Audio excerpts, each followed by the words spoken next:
Pemirsa, nanti kita akan bahas lebih lanjut mengenai kondisi ataupun juga langkah ke depannya dari Partai Demokrat yang memang sudah kita ketahui bersama sejak adanya KLB pada Jumat kemarin dan juga diresmikannya dipilihnya Muldoko sebagai Ketua Umum versi KLB ini, kemudian Partai Demokrat terbelah menjadi dua. Mas Nyarwi Ahmad nanti akan juga memberikan pandangannya kepada kita semua. Assalamualaikum warahmatullahi wabarakatuh. Selamat malam Mas Nyarwi. Malam Putri. Sehat? Sehat. Alhamdulillah sehat. Ya. Mas Nyarwi, nanti kita akan berdiskusi mengenai hal ini. Tapi sebelumnya kita juga akan dengarkan laporan dari rekan kami Imran Tajudin yang langsung mengabarkan dari kantor DPC Jakarta untuk bisa memberikan informasi terbaru. Ada agenda apa di sana? Imran, silakan laporan Anda.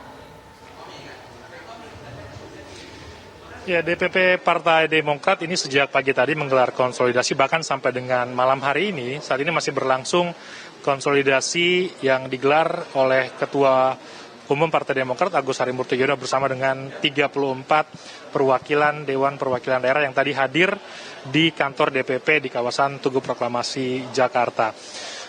Konsolidasi ini tentu digelar dengan tema tadi disampaikan bahwa ini adalah upaya untuk tetap merapatkan barisan, mengingat saat ini Partai Demokrat kubu AHY sedang mengalami atau juga sedang menghadapi adanya kubu lainnya, yaitu di kubu Muldoko yang kemudian dipilih dalam Kongres luar biasa di Deli Serdang, Sumatera Utara.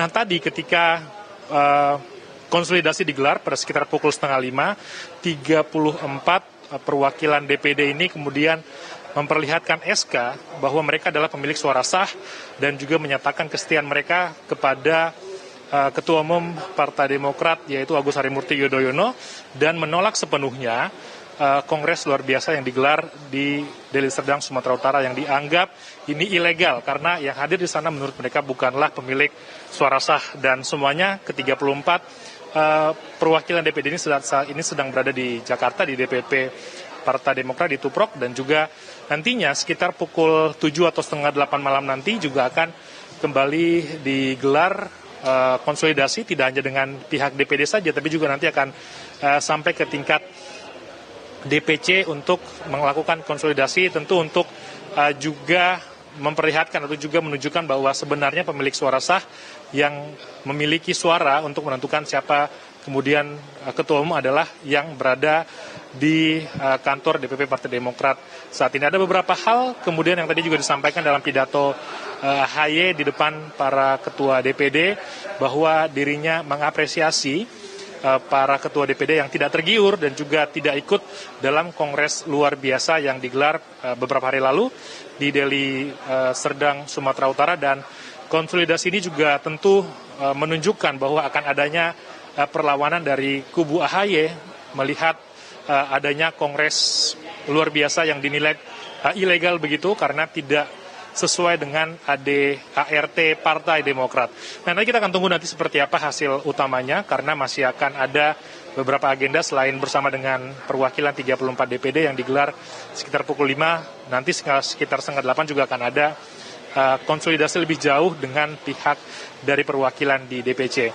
Sementara demikian Putri yang dapat kami kabarkan dari kantor DPP Partai Demokrat, kami kembalikan ke Anda di studio. Besok rencananya para peserta KLB ini yang sudah mengusung Muldoko sebagai ketua umum mereka berencana untuk atau berupaya untuk mendapatkan legalitas hukum untuk mendaftarkan hasil dari KLB kemarin. Apakah mungkin dalam pidatonya tadi atau dalam sambutannya AHY sempat menyinggung mengenai hal ini? Bagaimana sikap dan juga respon mereka mengenai upaya dari kubu lawan? Ya, inilah yang kemudian sedang dibahas dalam konsolidasi hari ini yang dipastikan oleh mereka adalah pemilik suara yang sah menurut tadi dalam pertemuan yang digelar adalah pemilik suara sah adalah yang hadir di kantor DPP Partai Demokrat hari ini di kawasan Tugu Proklamasi Jakarta. Sementara yang hadir di sana ini menurut mereka adalah beberapa anggota yang kemudian sebelumnya sudah diberhentikan begitu, ada beberapa pihak yang kemudian sudah diberhentikan yang mereka anggap ilegal. Nanti ini yang kemudian akan dibahas melihat juga bagaimana ADART yang kemudian apakah ini memenuhi persyaratan ketika memilih Muldoko sebagai ketua umum Partai Demokrat beberapa hari lalu mengingat persyaratan-persyaratan yang kemudian disampaikan tadi bahwa persyaratannya adalah 2/3 dari perwakilan DPD dan menurut AHY tadi tidak ada satupun kemudian ketua DPD yang hadir dalam kongres luar biasa tersebut, dan satu lagi adalah izin dari ketua majelis tinggi. Ini kemudian salah satu hal yang kemudian dinilai menjadi sebuah hal yang menguntungkan dari pihak AHY, karena pihak yang menggelar KLB ini tidak memenuhi ADART yang kemudian sesuai dengan disampaikan, atau juga ADART yang ada di dalam Partai Demokrat. Putri. Imran Tajudin, terima kasih untuk laporan Anda. Nanti kami akan terus tunggu bagaimana informasi terbaru dari Anda di sana. Sekali lagi terima kasih Imran. Mas Nyarwi, kita sudah dengarkan tadi laporan konsolidasi sekarang sedang berlangsung di sana. Bahkan kemudian AHY mengapresiasi anggotanya yang tidak membelot, yang tidak bergabung juga dengan Deli Serdang. Dan tadi juga sudah disampaikan bahwa pemilik suara yang sah adalah yang saat ini berada dalam rapat konsolidasi bersama AHY, bukan yang di sana, bukan yang di KLB. Mengenai hal ini ada komentar mengenai upaya mereka untuk konsolidasi dan juga terus merapatkan barisan. Saya coba bentar ya.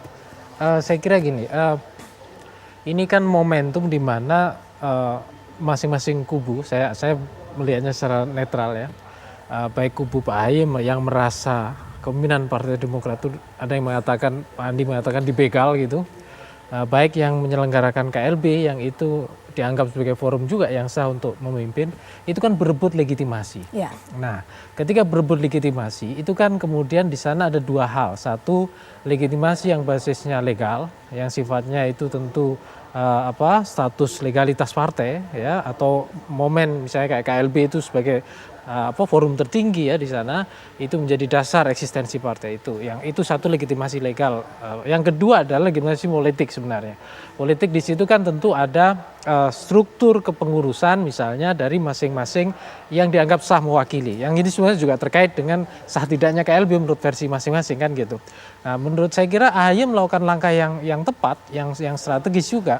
Bahwa saya kira yang bisa mendelegitimasi atau menjadikan KLB yang Medan itu seakan-akan legal atau menjadi legal, itu kan kemudian ada di ranah siapa saja yang dianggap representatif kan gitu. Seperti yang kita dengar kemarin misalnya ada yang mengatakan dari pihak yang menjalankan KLB sudah ada itu representatif walaupun tidak hadir secara fisik misalnya.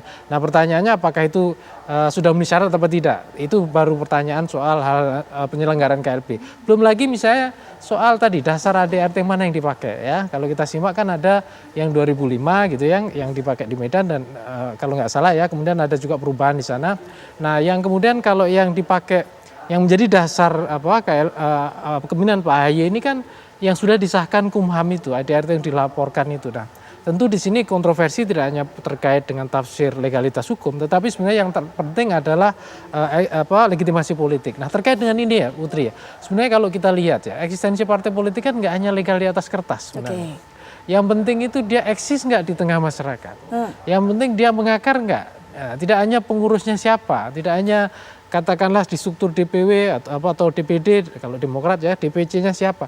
Tetapi seperti apa aktivitasnya itu real ya, punya kalau dia menang pemilu punya wakil misalnya di DPRD atau di DPR, dan seperti apa kiprahnya. Dan saya kira legitimasi yang sifatnya real itu menurut saya juga bagian penting. Nah, sejauh mana misalnya kemungkinan Pak AHY ini untuk tidak misalnya dalam tanda petik merasa bisa dibegal atau dicolongi gitu, kecolongan. Nah, itu menyelamatkan legitimasi itu. Artinya sejauh mana dia mampu. Nah, itu kita lihat. Nah, sama persis dengan kelompok KLB, sejauh mana dia meyakinkan dengan dokumen itu kan. Baik, gitu. nanti kita akan bahas lebih lanjut lagi Mas Nyarwi. Termasuk juga mau tidak bisa dipungkiri dengan terpilihnya Muldoko sebagai Ketua Umum Partai Demokrat versi KLB, ini juga menyeret-nyeret KSP, kantor staf presiden. Kita akan bahas mengenai hal ini, termasuk juga kita akan lebih dalam lagi menganalisa apa makna, apa maksud dari pernyataan dan juga gestur yang ditampilkan, yang dipertontonkan baik itu oleh SBY, AHY maupun Muldoko. Sesaat lagi.